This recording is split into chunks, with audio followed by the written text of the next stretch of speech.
Good morning student, स्वागत है आप सभी का। स्टूडेंट, आज की क्लास का हमारा जो टॉपिक है वो है पुष्प का मादा जननांग जायान। ठीक है स्टूडेंट, आज की क्लास के पहले तक की क्लास के अंदर हमने पुष्प के नर जननांग के बारे में कंप्लीट जानकारी हासिल की और नर जननांग के अंदर हमने नर युग्मक तक के निर्माण को पढ़ा।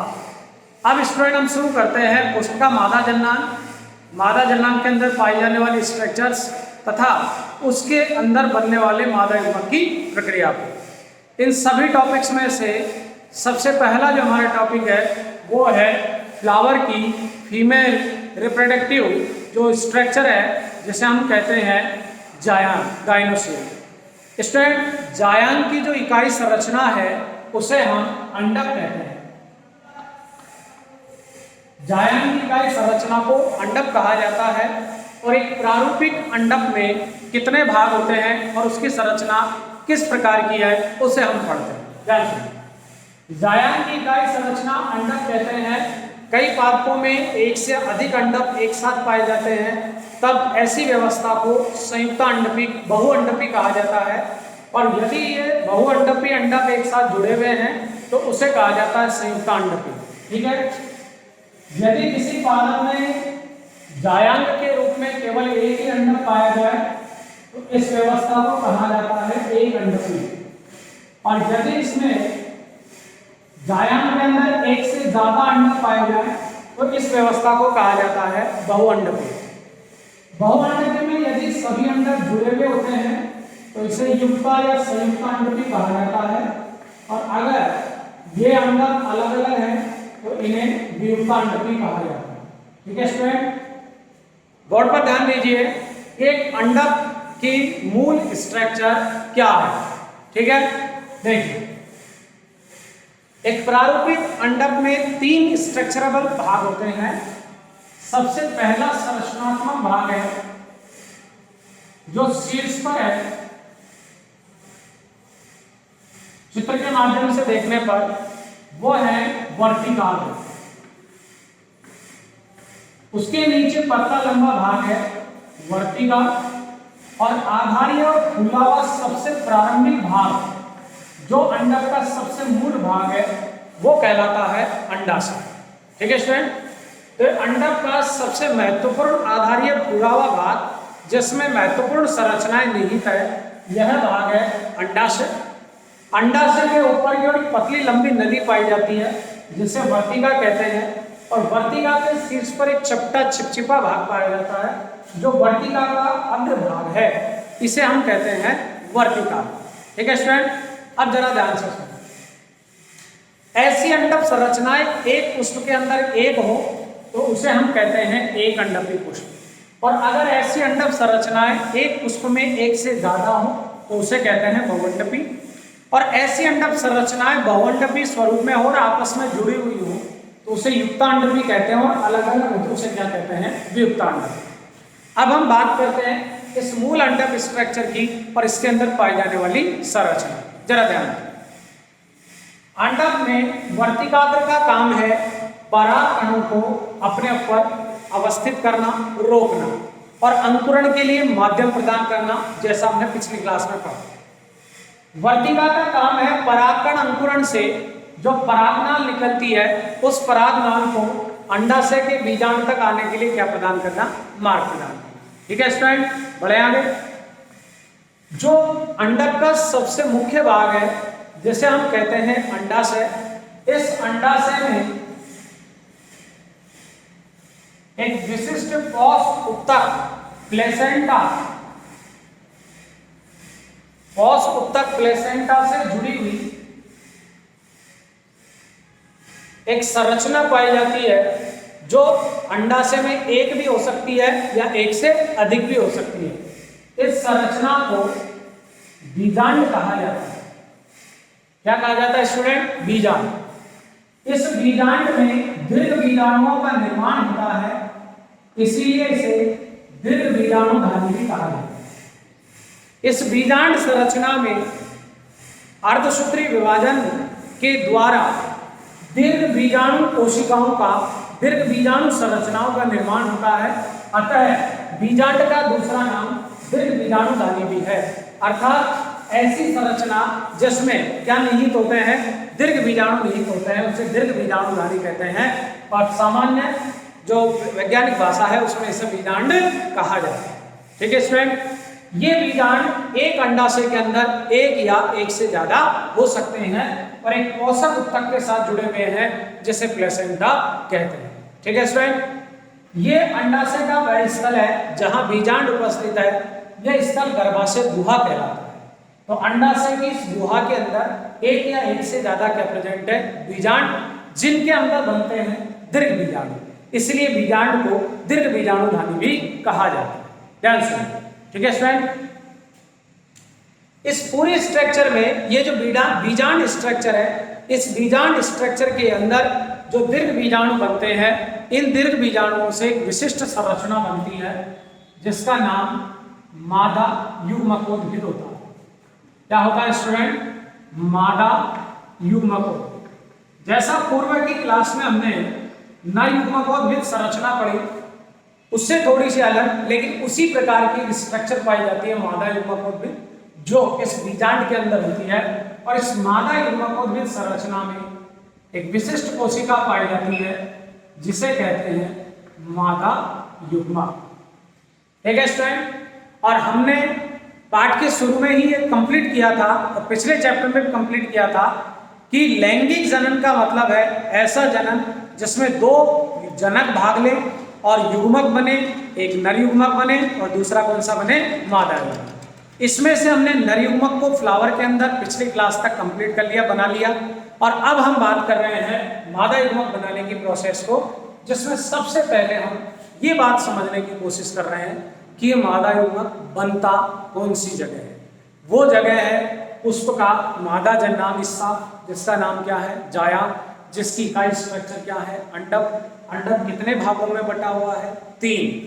वर्तिका, वर्तिका अंडा से आधारीय भाग, इसमें पाया जाता है बीजांड, जिसमें बनते हैं दीर्घ बीजाणु, इसीलिए बीजांड को क्या कहा जाता है, दीर्घ बीजाणुधानी भी कह दिया जाता है। ठीक है स्टूडेंट, और इस बीजांड के अंदर बनता है मादा युग्मकोद्भिद और उसमें पाया जाता है मादा युग्मक, जो नर युग्मक से संलयित होने का कार्य करता है और युग्मनज बनाता है ताकि आगे आने वाली पीढ़ी का क्या हो सके, निर्माण हो सके, भ्रूण बन सके, बीज बन सके, फल बन सके। ठीक है स्टूडेंट, तो ये हो गई प्रारूपिक स्ट्रक्चर अंडक की, जिसमें 3 भाग है। फर्स्ट अंडाशय, दूसरा वर्तिका और तीसरा कौन सा है, वर्तिका। वर्तिका का काम क्या हमने बताया, परागकण ग्रहण करना और परागकणों का अंकुरण करना। वर्तिका का काम है परागकण अंकुरण से निर्मित परागनाल को क्या प्रदान करना, मार्ग प्रदान करना। और अंडाशय का सबसे महत्वपूर्ण कार्य है क्योंकि इसमें बीजांड होता है, जहां दीर्घ बीजाणु बनते हैं उससे मादा युग्मकोद्भिद बनता है और एट लास्ट क्या बनता है, मादा युग्मक। ठीक है स्टूडेंट, तो अब हम आगे बढ़ते हैं और आगे की स्ट्रक्चर के रूप में पढ़ते हैं बीजांड की संरचना या दीर्घ बीजाणुधानी की संरचना। ठीक है स्टूडेंट, तो अब हम आगे बढ़े, टॉपिक चेंज करते हैं हमारा, टॉपिक का नाम है बीजांड की संरचना।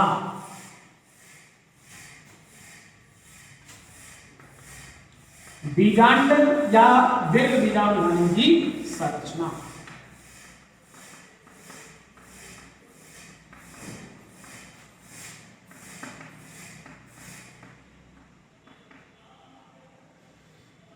ठीक है स्टूडेंट, बीजांड या दीर्घ बीजाणुधानी पाई जाती है अंडाशय में और एक पोषक उत्तक से जुड़ी होती है जिसका नाम है प्लेसेंटा।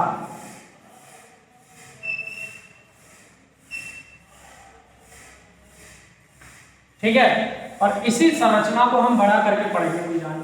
देखिए, एक प्रारूपिक बीजांड जो है वो मृदुतकी कोशिकाओं से बना हुआ एक उत्तक होता है, उत्तक समूह। इस प्रारूपिक बीजांड की मूल शरीर संरचना को बीजांड काय कहते हैं। बीजांड की मूल शरीर संरचना को क्या कहा जाता है, बीजांड काय कहा जाता है। ध्यान सुनते हैं, प्रारूपिक बीजांड का मूल शरीर मृदुतकी कोशिकाओं से बना होता है, इसे क्या कहा जाता है? बीजांड काय। इस बीजांड काय स्ट्रक्चर पर सामान्यतः दो, कभी कभी एक भी होता है किसी किसी पादप समूह में, किसी पादप में तीन भी हो सकता है, पादप में, समूह में नहीं, पादप। और किसी पादपों में ये आवरण जो हम बना रहे हैं ये एब्सेंट भी हो सकता है। ठीक है, पहले दो के लिए समझ लीजिए। सामान्यतः अधिकांश आवृतबीजी पादपों में इस पूरी बीजांड काय संरचना, बीजांड की जो मुख्य शरीर संरचना है उसके चारों ओर दो आवरण पाए जाते हैं। इन आवरणों को कहते हैं अध्यावरण। क्या कहते हैं स्टूडेंट? अध्यावरण।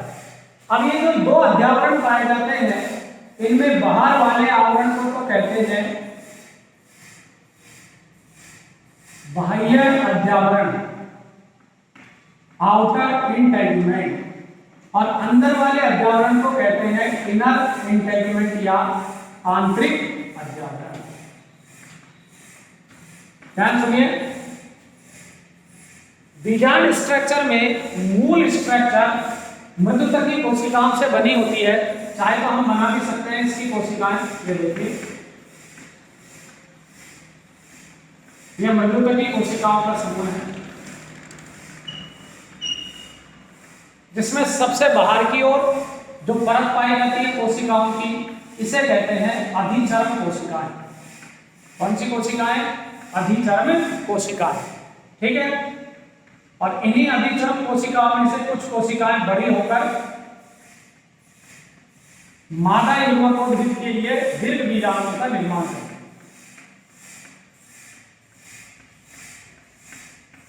ठीक है, ये बन गया पूरा मृदुतकी शरीर, जिसे कहा जाता है बीजांड काय। यह अलग से हमने बीजांड काय को रिप्रेजेंट कर दिया है। Clear student? यह है बीजांड काय, और इस बीजांड काय के ऊपर दो आवरण है, जिसमें एक आवरण यानी बाहर की ओर जो पाया गया आवरण है उसे बाह्य अध्यावरण कहते हैं, और अंदर की ओर जो उपस्थित है उसे क्या कहते हैं? आंतरिक अध्यावरण। ध्यान सुन लीजिए स्टूडेंट, अधिकांश आवृतबीजी पादपों में अध्यावरणों की संख्या दो होती है। अध्यावरण की इस व्यवस्था को द्विअध्यावरणीय व्यवस्था है। तो द्विअध्यावरणीय बीजांड पाया जाता है अधिकांश आवृतबीजी पादपों में। ठीक है, अब जरा ध्यान से, कुछ आवृतबीजी पादप ऐसे होते हैं जिनमें अध्यावरण पूरी तरीके से एब्सेंट होता है। ऐसे बीजांड को अध्यावरणहीन बीजांड कहते हैं। ऐसे बीजांड जिन पर अध्यावरण नहीं पाया जाता उन्हें अध्यावरणहीन बीजांड कहते हैं। इसका उदाहरण है, दो पादप आपको याद रखने हैं, लोरेंथस व सेंटेलम। आई रिपीट, बीजांड पर सामान्यतः दो अध्यावरण पाए जाते हैं। अधिकांश आवृतबीजी पादपों में यह व्यवस्था मिलती है, इसे द्विअध्यावरणीय बीजांड कहा जाता है। लेकिन लोरेंथस और सेंटेलम पादप ऐसे हैं जिन पर कोई अध्यावरण नहीं पाया जाता बीजांड पर, इस व्यवस्था को अध्यावरणहीन कहते हैं। और कुछ ऐसे आवृतबीजी पादप है जिन पर दो से ज्यादा यानी तीन अध्यावरण भी पाए जाते हैं, उन्हें कहा जाता है त्रिअध्यावरणीय बीजांड।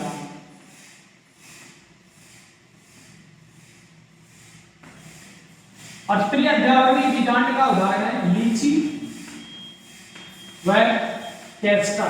कैस्टर बोलते हैं अंडोली को, अरंडी को। लीची व कैस्टर में तीन अध्यावरण पाए जाते हैं, पहला, दूसरा, तीसरा।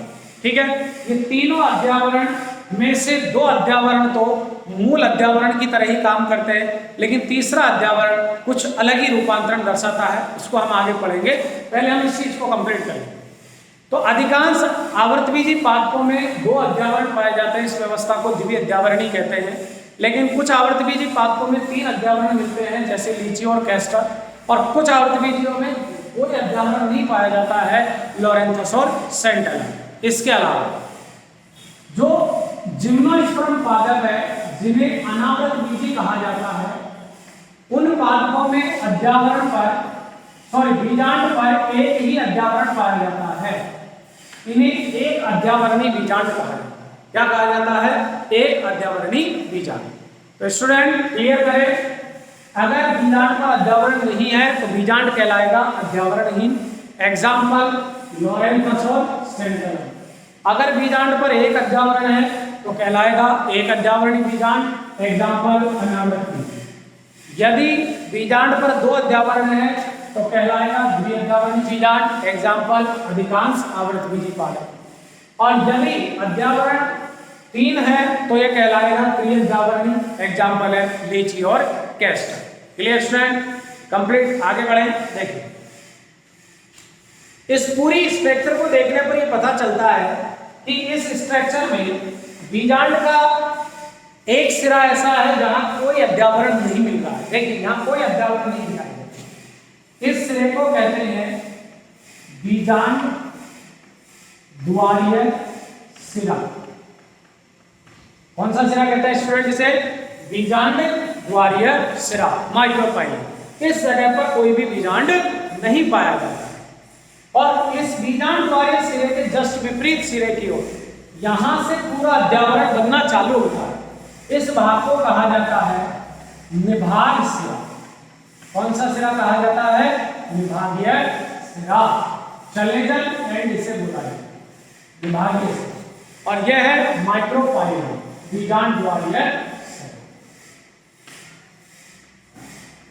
ठीक है। तो बीजांड का वह सिरा जहां जो अध्यावरण है वो एब्सेंट रहता है, उस सिरे को कहा जाता है बीजांड द्वारीय सिरा। और इसके विपरीत सिरे पर जहां से अध्यावरण चालू होता है उसे कहा जाता है निभाग सिरा। Clear student? सबसे पहले बीजांड का मूल शरीर क्या कहलाता है? बीजांड काय कौन से ऊतकों से बना होता है? मृदु ऊतक। बीजांड काय के चारों जो आवरण पाया जाता है उसे अध्यावरण कहते हैं। बाहर के आवरण अध्यावरण को बाह्य अध्यावरण और आंतरिक वाले को आंतरिक अध्यावरण कहते हैं। बीजांड में एक सिरा ऐसा है जहां पर कोई अध्यावरण नहीं पाया जाता, इसे बीजांड द्वारीय सिरा कहते हैं। और इसका विपरीत सिरा जहां से अध्यावरण चालू होता है उसे कहते हैं निभागीय सिरा। ठीक है स्टूडेंट? अब अगली बात, इस अध्यावरण का संबंध इस गर्भाशय की गुहा से, यानी पोषण देने वाले ऊतक प्लेसेंटा से। ये प्लेसेंटा है, ये गर्भाशय का भाग है। इससे इस पूरे बीजांड को क्या मिल रहा है? पोषण। लेकिन इस बीजांड को पोषण लेने के लिए एक लंबी पतली संरचना आपको दिखाई दे रही है जो इस पूरे बीजांड से और नीचे किससे जुड़ी हुई है? प्लेसेंटा से। तो प्लेसेंटा यानी गर्भाशय गुहा के पोषक ऊतक से पूरे बीजांड को जोड़ने वाली ये पतली लंबी संरचना बीजांड ग्रंथ के नाम से जानी जाती है। किस नाम से जानी जाती है? बीजांड। तो वह संरचना जो कंप्लीट बीजांड को प्लेसेंटा से जोड़ती है बीजांड ग्रंथ कहलाती है। इसमें संवहन ऊतक पाए जाते हैं जो प्लेसेंटा से पोषण लेकर ऊपर पूरी बीजांड संरचना को देते हैं। ठीक है स्टूडेंट? बीजांड ग्रंथ पूरी जो अध्यावरण संरचना है या बीजांड संरचना है, इससे जिस जगह से जुड़ता है इस जगह को नाभिका कहा जाता है। नाभिका वह स्थान है जहां बीजांड ग्रंथ और पूरा अध्यावरण युक्त बीजांड जुड़ता है, वो स्थान कहलाता है नाभिका।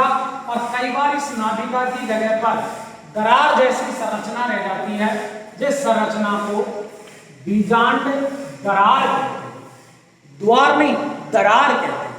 बीजांड दरार स्ट्रक्चर कहा जाता है इस संरचना। ठीक है स्टूडेंट? तो ये हुआ एक प्रारूपिक बीजांड की स्ट्रक्चर। एक बार दोबारा कंप्लीट कर लेते हैं। अंडाशय के अंदर एक या एक से ज्यादा बीजांड संरचनाएं लगी होती है जिनमें दीर्घ बीजाणु बनते हैं, इसलिए इन्हें दीर्घ बीजाणुधानी भी कहा जाता है। एक प्रारूपिक बीजांड या दीर्घ बीजाणुधानी जो प्रतीक प्रकार की होती है, उस संरचना के निम्न भाग है। सबसे पहले इसकी मुख्य संरचना मुख्य काय मृदुत्व की कोशिकाओं से बना होता है, जिसे क्या कहते हैं? बीजांड। इस बीजांड काय के चारों ओर आवरण पाया जाता है जिसे अध्यावरण कहते हैं। सामान्यतः आवृतबीजी पादपों में कितने अध्यावरण पाए जाते हैं? 2, बाह्य और आंतरिक। बीजांड में एक स्ट्रक्चर ऐसी भी है जहां कोई अध्यावरण नहीं मिलता है, इसे बीजांड द्वारीय सिरा कहते हैं, तथा इसके विपरीत वाले सिरे को कहा जाता है निभागीय सिरा। संपूर्ण बीजांड को गर्भाशय गुहा के प्लेसेंटा से जोड़ने का काम करता है ग्रंथ जिसे कहते हैं बीजांड ग्रंथ। बीजांड ग्रंथ में पोषक ऊतक होते हैं जो प्लेसेंटा से पोषण देकर पूरे बीजांड को देते हैं। और बीजांड से बीजांड ग्रंथ जिस स्थान पर जुड़ता है उसे नाभिका कहते हैं। इस स्थान पर कभी कभी दरार जैसी स्ट्रक्चर रह जाती है जिसे क्या कहा जाता है? बीजांड दरार भी कहा जाता है।